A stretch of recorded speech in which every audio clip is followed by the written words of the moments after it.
بسم اللہ الرحمن الرحیم۔ السلام علیکم 10th کلاس۔ امید ہے آپ سب بخیر و عافیت ہوں گے۔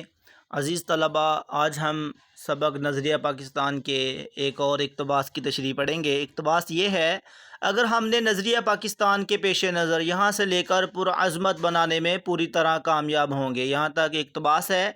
حوالہ متن اس طرح لکھیں گے: سبق کا نام نظریہ پاکستان، مصنف کا نام ڈاکٹر غلام مصطفیٰ خان، صنف ہے مضمون، اس کے بعد خط کشیدہ الفاظ کے معنی، پیش نظر مد نظر آنکھوں کے سامنے، سیرت مطلب زندگی، کردار، عمل، خصائل، ڈھالنا، حیت تبدیل کرنا، مائل کرنا، توانا، طاقتور، مستحکم، مضبوط، شاندار، شان و شوکت والا، امتیاز، فرق، پرعظمت، شان و شوکت والا۔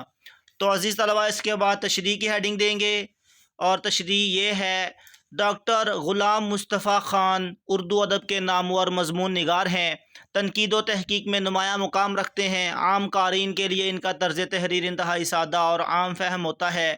درسی سبق نظریہ پاکستان ان کا ایک ایسا مضمون ہے جس میں وہ بڑے سیدھے سادے الفاظ میں برصغیر میں مسلمانوں کے ابتدائی حالات اور ان کی پاکستان بننے تک کی جدوجہد کو اجاگر کرتے ہیں۔ تشریح طلب اقتباس میں مصنف ہمیں نظریہ پاکستان کے حوالے سے اپنی ذمہ داریوں سے آگاہ کرتے ہوئے کہتے ہیں کہ اگر ہم سب پاکستانیوں نے اپنی زندگی اور اپنے اعمال کو نظریہ پاکستان کے عین مطابق ڈھالنے کی کوشش کی تو ہم نہ صرف کامیابی کی طرف چل پڑیں گے بلکہ دوسری ترقی یافتہ قوموں کے ہم پلہ بھی ہو جائیں گے۔ ترقی اور کامیابی میں ان پر برتری حاصل کر کے امتیازی مقام بھی پا لیں گے۔ ہمیں چاہیے کہ اسلامی اصولوں کو اپنا کر اور انہیں اپنے لیے مشعل راہ بنا کر آگے بڑھیں اور ملک و قوم کی ترقی اور خوشحالی کے لیے کام کریں۔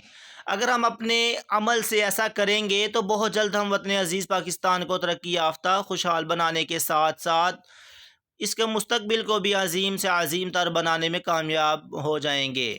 جیسا کہ شاعر کہتا ہے: وطن کی خاک ذرا ایڑیاں رگڑنے دے، وطن کی خاک ذرا ایڑیاں رگڑنے دے، مجھے یقین ہے پانی یہیں سے نکلے گا۔ عزیز طلباء، اس تشریح کو اردو کی نیند کاپی پر لکھیں اور یاد کریں۔